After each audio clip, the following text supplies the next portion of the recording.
반갑습니다. 오늘의 사연 시작하겠습니다. 최근까지도 아이 갖는다고 이것저것 시도해보고 했던 것 같은데 처형 몸만 상하고 별 효과는 없었습니다. 그런데 그 과정에서 아이가 안 생기는 게 네 탓이니 내 탓이냐 하면서 동서랑 자주 싸움이 있었던 것 같습니다. 처형네랑 저희 집이 동네는 다르긴 한데 차로 움직이면 20분 정도 되는 거리밖에 안 되거든요. 그래서 처형이 동서랑 싸우면 저희 집에 와서 머물다 가고 그랬습니다. 저희도 아들 둘이 어려서 애 엄마가 엄청 고생이거든요. 그래서 울고불고 질질 짜고 있는 처형을 달래주는 몫은 항상 제 역할이었습니다. 아내도 술을 좋아하긴 하는데 둘째 때문에 술도 못 마시고 하니 결국 처형 술 한 잔 주면서 달래주는 일은 항상 저의 몫이나 마찬가지였습니다. 처음에야 사정이 딱하긴 했는데 솔직히 저도 회사 일 마치고 오면 온몸이 천근만근이었는데 억지로 처형 술 상대까지 해줘야 되는 상황이 좋지만은 않았습니다. 그런데 처형덕들이 들어주면서 몰랐던 사실을 알게 되었는데 동서가 제정신처럼 보이지는 않더라고요. 나이는 이 집안 식구들 중에서 제일 어린데 성격이 아주 보통이 아닌 것 같았습니다.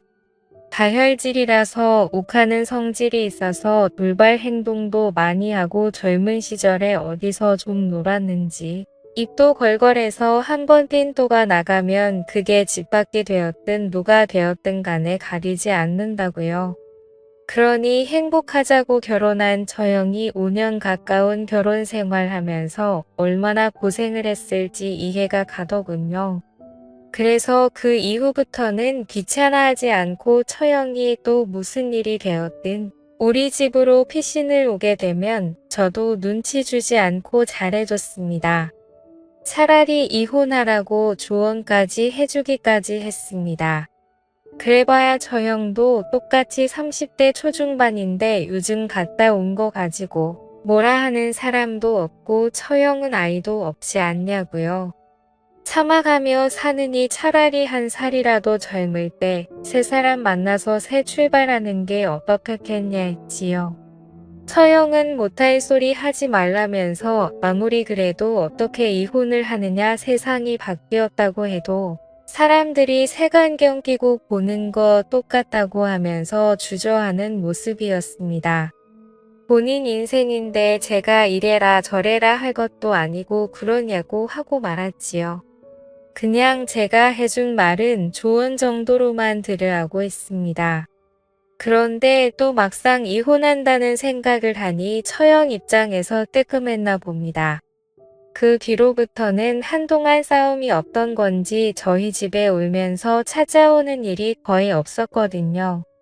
좋은 게 좋은 거라고 어쨌든 둘이 사이가 좋아진 거면 잘 된 거지 하고 말았습니다. 그리고 나서 얼마 뒤에 좋은 소식이 들려오더라고요. 드디어 처형이 아이를 가지게 된 겁니다. 그것도 그런 게 저희는 결혼도 더 늦게 했는데 아이가 둘이었는데 처형은 아무 소식은 없었으니 얼마나 오랜 기다림이었겠습니까? 이제 애도 생기고 하면 동서도 처형한테 함부로 대하지 못하겠지 싶었고 축하해준다고 저희가 비싼 밥도 한턱 고하게 쓰고 축하해주고 그랬습니다. 그런데 그렇게 축하해주고 나서 얼마 지나지 않아서 처형 아이가 잘못되었다는 안타까운 소식을 듣게 되었습니다. 입원한 처형 보러 간다고 부랴부랴 찾아갔죠. 아내가 애들 시댁에 맡기고 온다고 부랴부랴 먼저 차를 끌고 나갔고 저도 회사에서 곧바로 처형 입원한 병원으로 향했습니다. 병원에 가니까 장모님하고 처형이 이렇게 둘만 있더군요. 제가 도착하고 나서야 잠깐 바람 좀 쐬러 장모님이 자리를 비우셨는데 어떻게 해야 할지 모르겠어서 처형한테 무슨 말을 해야 할지 모르겠다고 옆에서 위로의 말을 건네니 처형이 갑자기 저를 와라 끌어안고는 펑펑 울기 시작했습니다. 처형이 우리 집에 와서 신세한탄하면서 자주 울기도 했는데 그날의 슬픔은 제가 가늠할 수 없을 만큼 그동안 제 앞에 흘렸던 눈물보다 더 큰 슬픔이 있었을 겁니다. 그래서 저도 처형 등을 토닥이면서 반대쪽 손으로는 머리를 쓸어 내려주고 있었습니다. 그게 제가 무슨 다른 마음이 있던 건 아니고 정말 슬퍼하는 처형을 조금이나마 위로해주고 싶었기 때문입니다. 그러고 있는 나중에 동서가 병실문 벌컥 열고 들어왔습니다. 처형이 제 품에 안겨 있었긴 했지만 당황스럽지는 않았습니다. 애초에 그 상황에서 제가 처형에게 무슨 흑심을 품고 그러고 있던 게 아니었으니 말이죠. 그런데 동서는 저한테 두 사람이 지금 뭐 하는 거냐면서 난리법석을 떨더군요. 손이 동서다 보니 제가 나이가 어린데 저한테 큰 소리 치는 거. 그런 거 평소에는 신경도 안 쓰고 그냥 넘어가는 편인데 아주 기세가 등등해서 저랑 처형을 아주 이상한 놈 취급을 하고 있더라고요. 저야 둘째 치더라도 지금 지 와이프가 애 떨어져서 병원에 입원한 상황인데 꼭 저딴 식으로 생각을 해야 했나 싶고 어이가 없어서 정신 좀 똑바로 차리고 살라고 한마디 해줬고 결국엔 둘이 싸움으로 번지게 되었습니다. 상황은 늦게 도착한 와이프가 장모님하고 같이 다시 병실로 들어오면서 일단락되기는 했는데 남편이라는 놈이 저래도 되나 싶을 정도로 어이가 없더군요. 아무튼 그 일이 있던 후부터 처형은 더욱더 저희 집에 자주 찾아오기 시작했습니다. 그동안은 그래도 뜸하게 찾아왔는데 이제는 틈만 나면 찾아오는 것 같더라고요. 둘이 사이도 안 좋아져서 그 뒤로 거의 집에서 말도 안 하고 그런다면서요. 거의 이틀 3일에 한 번 골로 찾아오고 그게 나중 가니까 아예 자고 가기 시작하고 자고 갈 때는 재울 곳이 머뜩 차나서 제가 거실 소파에 이불 피고 자고 방에서 아내랑 둘이 자기 양보를 해줬거든요. 처형은 제가 자기 때문에 소파 생활을 하는 걸 보고 미안해 하면서도 제부는 참 친절하던지 자기도 제부 같은 사람을 만났어야 하는 둥 연상의 남자가 역시 좋구나 하는 둥 제 칭찬도 같이 섞어서 하기 시작했습니다. 저는 당연히 그게 저한테 미안하니까 제 기분이라도 좋으라고 하는 소리라고 생각했고 그러다가 문득 둘이 화해를 안 하는 게 혹시 그날 병원에서 제가 동서랑 대판 싸웠던 것 때문에 그러는 건 아닐지 하는 생각이 들었지요. 처형이 측은하기는 했고 언제든 우리 집에 찾아오는 거 괜찮다고 했지만 이 정도면 뭐 거의 같이 사는 거나 다름없으니 좀 그런 게 있었어요. 그리고 나 혼자 숙이고 들어가서 해결될 문제라면 충분히 그래도 되지 않겠나 하는 생각도 들었습니다.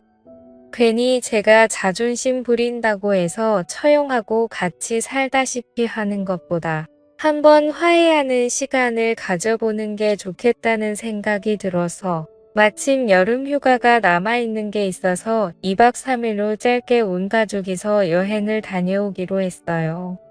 애들은 장모님께서 봐주시기로 했고 장모님께서도 둘 사이 좀 잘 좀 회복시켜주던가 아니면 아예 둘 다 이참에 정리를 하게 하던가 저보고 잘 좀 부탁한다고 하더군요.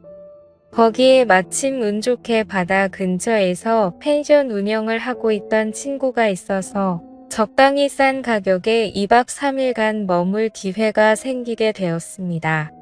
출발은 한 곳에서 각자 집에서 쓰는 차를 끌고 출발을 했는데 도착하고 보니 처형네가 먼저 도착을 해 있더군요. 그런데 둘이 벌써 티격태격 싸우고 있는 겁니다. 처형은 동서한테 제보 좀 본받으라고 하면서 성질을 부리고 있었습니다. 저는 그냥 천천히 운전하면서 아내랑 휴게소도 들리고 화장실도 다녀오고 하면서 천천히 움직였는데 처형네는 그런 거 상관없이 일단 직진만 해서 일찍 도착한 것 같더라고. 그 와중에 처형이 화장실이 급하기도 했는데 동서는 그런 거 상관없이 운전 오래 하기 싫다고 후다닥 도착 먼저 해버린 겁니다. 그래서 처형이 배려심이라고는 하나도 없다고 하면서 저랑 동서를 비교하면서 성질을 부리고 있었던 거고요. 저도 동서랑 오해도 풀고 두 사람 사이도 좋게 만들어주려고 온 육아인데 시작부터 저렇게 꼬이니 저도 머리가 다 아파왔습니다. 그래서 원래는 밤바다 구경도 좀 하고 해변도 거닐고 하려고 했는데 하는 수 없이 챙겨온 고기랑 술이랑 꺼내면서 일단 분위기 전환부터 하자고 바베큐 파티부터 시작을 해버렸지요. 준비를 하는데 동서는 하나도 도와주지 않더군요. 거기까지는 상관없는데 처형이 살랑살랑 흔들면서 오더니 저한테 애교까지 부려가면서 준비하는 걸 도와주기 시작한 겁니다. 제가 혼자 다 준비할 수도 있고 안 해도 있는데 처형이 일부러 동서를 도발하려고 하는 건지 저랑 친한 모습을 보여주려고 하는데 너무 부담스러웠습니다. 아니나 다를까 고기가 다 구워지고 본격적으로 술자리가 시작되는데 동서는 저 멀리서 입이 대빨 나와가지고는 같이 즐길 생각도 없어 보였네요. 제가 괜히 친한 척 맥주 한 캔 들고 옆에 앉아서 동서 기분 좀 풀어주기 시작했습니다. 그래도 제가 옆에서 노력을 하니 동서도 마음을 열었는지 제 말도 조금씩 듣고 속에 있던 이야기를 하나 둘씩 꺼내더군요. 처형이 지랑 저를 그렇게 비교를 한다면서 아직도 제 칭찬을 하는 처형의 모습에 앙금이 남아있는 모습을 보이더라고요. 어떻게 기분 좀 달래주려고 그러고 있었습니다. 아내는 처형 거슬리면서 둘이 화해하자는 식으로 같이 이야기를 끌고 가고 있는데 결국 이야기가 잘 안 됐나 봐요. 제 아내가 술을 못 마신다고 하지 않았습니까? 그런데 어떻게 분위기 좀 만들어 보겠다고 처형하고 같이 술을 마시면서 이야기를 했나 본데 결국 실패를 하고 말았던 거지요. 아내는 술이 몇 잔 들어가니 몸이 힘들어져서 결국 자러 들어가게 되었습니다. 처형도 아내랑 같이 들어가길래 같이 먼저 자러 들어가는가 싶었지요. 그리고 저는 동서랑 둘이 남아서 같이 이야기를 하고 있는데 술이 맥주만 남고 다 떨어지니 동서가 시내 나가서 같이 술 한 잔 더 하자고 하더라고요. 그런데 저는 어쨌든 다음날 일정도 있고 시간도 늦은 데다가 어차피 시내까지 나가려면 차를 끌고 가야 할 텐데 술 먹고 운전을 어떻게 하겠냐고 시내 나가서 마시는 건 다음날에 하는 게 어떻겠냐 설명을 했더니 동서는 기분이 나빴는지 자기 생각해주는 사람은 한 명도 없다고 성질을 부리면서 혼자서 차 끌고 나가버리더군요.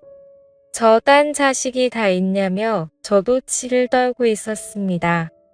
결국 밥 먹고 술 먹은 자리 뒷정리는 저 혼자 하게 되었는데 뒷정리를 하고 있으니까 잠든 줄로만 알았던 처형이 숙소에서 밖으로 나오더라고요. 그 사람은 어디 갔냐고 물어보길래 혼자 더 마시고 싶었는지 차 끌고 나갔다고 말했습니다. 처형은 그럴 줄 알았다면서 자포자기한 표정을 짓고 있었어요. 그래도 뒷정리 도와주는 사람이 하나 있으니 생각보다 일찍 정리가 되더라고요. 조금 피곤하기도 해서 저도 이만 들어가서 자려고 하는데 처형이 자기가 잠이 잘 안 온다면서 맥주 남은 거나 같이 좀 마시자고 하더라고요. 처형과 원래 술을 자주 마시기도 했기에 별로 불편할 게 없어서 그러자고 했는데 처형이 맥주를 한 캔씩 원샷을 하는 모습이 취하려고 일부러 저러는 건가 싶은 생각이 들었습니다. 아니나 다를까 술 기운이 확 올라와 있는 처형이 어지럽다면서 잠깐 기대서 쉬고 싶다면서 제 옆으로 와서 제 어깨에 머리를 기대는 거 아니겠습니까? 아무리 술을 잘 못 마셔서 먼저 취해 잠에 들었다지만 아내가 바로 코앞에 있는 숙소에 잠들어 있는데 이 광경은 아무리 아내라도 썩 좋아할 만한 장면은 아니었습니다. 처형이 거의 몸을 베베 꼬아서 저에게 안긴 듯 안기지 않은 듯 몸을 비틀어 저한테 기대고 있었거든요. 당연히 술 마시러 나간 동서가 돌아와서 이 광경을 본다면 이번에는 오해라고 설명할 만한 모습은 아니었습니다. 그래서 부담스러워서 처형한테 너무 가깝지 않느냐고 눈치를 줬지만 처형은 이미 그런 건 상관없이 저한테는 난데없이 자기 마음을 고백해오더군요.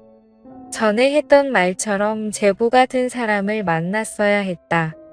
제부는 참 다정하다 하면서 전에 자기한테 이혼하라고 하지 않았느냐고 멀쩡한 여자 이혼녀 만들었으면 그에 따른 책임을 져야 하지 않겠냐면서 제 말대로 자기가 이혼할 테니 앞으로 자기를 책임지라는 겁니다. 이혼하라고 말한 게 왜 책임을 져야 하는 거냐 물으니 자기가 이혼녀가 되었다가 다시 결혼 못하게 되면 아직 한참 된 아이인데 괜히 저 때문에 독수공방하게 되는 거 아니겠냐고 하더군요. 그러니 제 말대로 이혼을 하겠으니 자기가 외롭고 힘들 때는 제가 언제든지 그 모자란 걸 채워줘야 한다는 겁니다. 그러면서 계속 제 쪽으로 몸을 틀어버리면서 자기 볼따구를 제 얼굴에다가 가까이 가져다 붙이려고 하더라고요. 조금 상황이 심각하다 싶었지만 잘해보려고 온 휴가인데 상황만 악화되고 얼마나 속이 상하면 저럴까 싶기도 하고 그래서 그냥 처형이 하고 싶은 대로 하게 내버려 뒀습니다. 다행히 아내는 깊게 잠이 든 것인지 깨지 않았고 동서는 아예 휴가가 끝나는 날까지 들어오지 않았습니다. 알고 보니 그때 기분 나쁘다고 시내에 나가서는 그냥 그 길로 차 끌고 집으로 돌아가 버렸더군요. 처형은 이제 도저히 안 되겠다고 이혼하겠다고 하는데 솔직히 그때부터는 저도 걱정이 되기 시작했습니다. 이미 처형은 그날 저에게 해소하고 싶었던 걸 모두 해소한 상황이었고 저한테 자기가 이혼하면 마치 제가 처형을 책임져야 한다는 듯이 말했던 게 문득 생각이 난 겁니다. 여태까지 이혼 생각이 없다던 처형이 왜 하필 저랑 그런 일이 있고 하루도 지나지 않아 마음을 바꾼 걸까요? 안 봐도 무슨 상황인지 뻔히 짐작이 되더군요. 이러다가 정말 저는 처형이 필요할 때마다 따라 나가서 풀어주는 놀이개가 되게 생겨버린 겁니다. 그래서 그때부터는 이혼도 생각해보라고 먼저 말하던 제가 처형한테 그래도 이혼까지 할 게 뭐 있느냐고 말리기 시작했습니다. 그런데 이번에는 아내랑 장모님이 나서서 처형 편을 들더군요. 더 같이 살아봐서 뭐 하겠냐며 이젠 끝이라고 하면서 오히려 처형한테 힘을 실어주기 시작한 겁니다. 그렇게 결국 처형은 이혼을 하게 되었고 그 이후부터가 아주 가관입니다. 제 퇴근 시간 맞춰서 처형이 저희 회사 앞에서 저를 기다리고 있더군요. 자신의 동생, 즉 그러니까 제 아내한테 전화해서 야근이 있다고 하던 무슨 이유를 대던지 하라면서 오늘 저녁에는 집에 들어가지 말라며 자기랑 같이 시간을 보내자는 겁니다. 처형한테 이건 아니지 않냐고 몇 번은 설득을 해봤지만 도무지 말이 통하지 않더군요. 그래서 같이 좀 시간을 보내자던 처형을 뿌리치고 저는 그냥 집으로 들어갔습니다. 그런데 집에 돌아오니 아내가 말도 안 되는 소리를 하는 겁니다. 어떻게 자기 언니의 부탁을 거절할 수가 있냐고 하면서 말이죠. 처형이 이혼을 하더니 제정신인가 싶었습니다. 저희 회사까지 찾아와 같이 시간 보내자고 부탁한 걸 거절한 이야기를 다른 사람도 아니고 제 아내한테까지 했으니 말이지요. 그런데 아내의 이어진 반응을 보니 아내도 제정신인가 싶더군요. 아내는 당장에 다시 처형한테 돌아가서 처형이 하고 싶은 대로 하게 두라는 겁니다. 심지어 그날 휴가지에서 밖에서 제가 처형과 뭘 하고 있었는지 아내는 그 장면을 전부 다 지켜봤다고 하더군요. 심지어 동서도 그날 돌아오는 길에 처형과 제가 그러고 있는 걸 보고 이혼을 결심했다고 하는 겁니다. 결과적으로 처형이 원해서 한 것도 있지만 그날 저랑 있었던 일 때문에 동서가 이혼을 결심한 것이라 하더군요. 언니 인생을 그렇게 만들어 놓고 도망치는 건 사람이 할 짓이 아니라면서 저보고 처형을 끝까지 책임을 지라는 겁니다. 아내한테 그건 분명히 오해라고 설명하고 아무리 오해가 있다고 해도 남편을 지 언니한테 양보하는 동생이 어디 있냐고 저도 따져 묻습니다만 아내는 그런 건 중요하지 않다고 하더라고요. 가장 중요한 건지 언니가 행복하게 살아야 한다고 하는 겁니다. 언니도 제정신을 차리면 더 이상 저한테 그러지 않을 거라면서 당분간만 언니 힘들지 않게 도와주라고 하는 겁니다.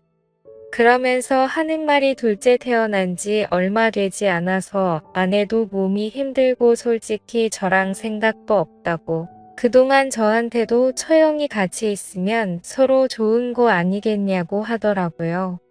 자기도 좋고 지언니도 좋고 저도 좋고 전부 다 좋은 것만 있는데 아쉬운 게 뭐가 있느냐고요. 저는 아직도 그게 무슨 말도 안 되는 소리냐면서 거절하고 있기는 하지만 이제는 저도 뭐가 뭔지 모르겠습니다. 그냥 아내가 말하는 대로 좋은 게 좋은 거다 생각하고 처형이 원하는 대로 하게 해줘야 할지 아니면 이거지 같은 상황에서 빨리 발을 빼야 하는 건지 말이지요. 정말 생각지도 못한 상황 때문에 요즘 여러모로 너무 지치고 힘이 드네요. 모두 상처받지 않고 잘 해결할 수 있는 방법이 아예 없는 걸까요?